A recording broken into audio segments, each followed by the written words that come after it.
Hello बच्चों, आइए प्रश्न को देखते हैं। A B C D E एक पंचभुज दे रखा है। सिद्ध कीजिए कि बलों ए बी सदिश प्लस ए बी सदिश, ए ई सदिश, बी सी सदिश, डी सी सदिश, ई डी सदिश और ए सी सदिश का जो परिणामी है, मतलब इनका जो योगफल है वो तीन ए सी सदिश के बराबर है। ये हमें सिद्ध करके बताना है। प्रश्न को हल करने से पहले इसकी मुख्य अवधारणा के बारे में चर्चा कर लेते हैं।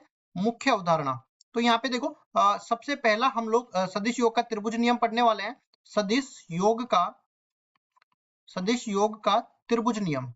और इस नियम में क्या होता है, एक त्रिभुज बन जाता है और यहाँ पे तीनों भुजाएं जो है तीन सदिशों को निरूपित करती है। इस तरीके से मैंने त्रिभुज बना दिया और इन तीनों भुजाओं को सदिशों से निरूपित करूंगा। पहले इसको नामांकित कर देता हूँ। ये ए बी हो गया, ए बी सी हो गया। ए बी सदिश इस तरह से आ जाएगा, बी सी सदिश इस तरह से आ जाएगा। लेकिन इसका ये चक्रीय क्रम में हम लोग नहीं लेंगे। इसका जो है इसका क्रम परिवर्तित करने के लिए ए सी सदिश मेरे को लेना पड़ेगा।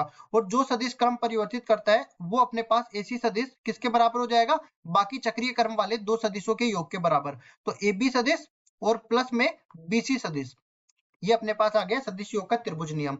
अब जैसा सवाल में बोला गया है, हम लोग एक चित्र बना लेते हैं पंचभुज का। ये अपने पास इस तरह से बन गया, ठीक है। ये अपने पास आ गया पंचभुज।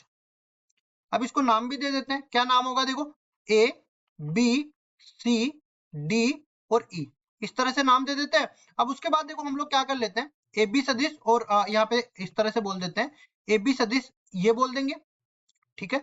और उसके बाद हम लोग आगे बढ़ते हैं, बीसी सदिश, इसको भी बीसी सदिश बोल लिया। अब ये एसी सदिश के बराबर में कर देता हूँ। ये अपने पास आ गया इस तरफ वाला। तो मैं बोल देता हूँ त्रिभुज एबीसी में, त्रिभुज ए बी सी में एसी सदिश जो है वो बराबर हो गया ए बी सदिश प्लस बीसी सदिश के बराबर। इसी तरह दूसरा त्रिभुज मैं लूंगा। यहाँ पे कौन सा, अब देखो यहाँ पे इसको मैं सही कर लेता हूँ। ये एक त्रिभुज, एक भुजा ये वाली ले लेते हैं, एक भुजा ये वाली लेनी है। मतलब सारा कुछ मेरे को मिला के ये किसके बराबर लेना है, 3 गुणा में एसी के बराबर लेना है। मतलब सारा मान मैं एसी के रूप में निकालूंगा। तो इसके लिए क्या करेंगे, देखो ये एई एडी, एई ईडी और ये एडी के बराबर में इसको बना लूंगा। ये अपने पास आ गया एडी। तो एडी सदिश जो है, एडी सदिश वो किसके बराबर आ जाएगा, एई सदिश प्लस में ईडी सदिश के बराबर, ईडी सदिश के बराबर ये हो गया। अब एक जो बच गया त्रिभुज, इसको मैं पहले मैंने त्रिभुज नाम नहीं दिया है इसको, त्रिभुज एईडी में, त्रिभुज एईडी में। और साथ ही साथ इसको मैं समीकरण 1 नाम दे देता हूँ, इसको मैं समीकरण नंबर 2 नाम दे देता हूँ। अब आगे बढ़ते हैं, एक त्रिभुज और बच गया है शेष, ठीक है। इस त्रिभुज को भी नाम दे देते हैं। देखो मेरे को ये एसी भुजा साथ में लेनी है, तो इसको परिणामी बनाना पड़ेगा, इसको चक्रीय क्रम बदलना पड़ेगा। तो इस तरफ वाला क्रम मैं इसको ले लेता हूँ। तो त्रिभुज एडीसी में, त्रिभुज एडीसी में जो एसी सदिश है, एसी सदिश वो किसके बराबर हो जाएगा, एडी सदिश प्लस डीसी सदिश के बराबर। तो इसको बोलेंगे एडी सदिश प्लस डीसी सदिश के बराबर ये हो जाएगा। अब उसके बाद इसको मैं समीकरण नंबर 3 नाम दे देता हूँ।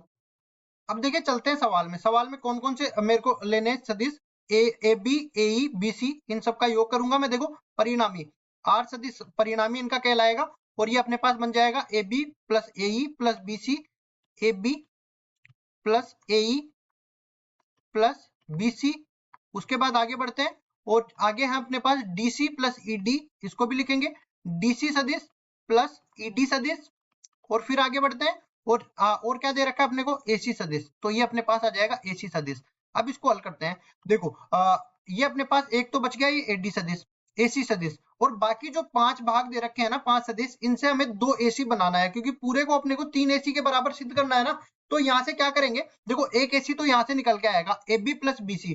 तो ए बी और प्लस में बीसी, ये अपने पास मिलके एसी सदिश बन जाएगा, ठीक है। ये अपने पास एसी सदिश बन गया।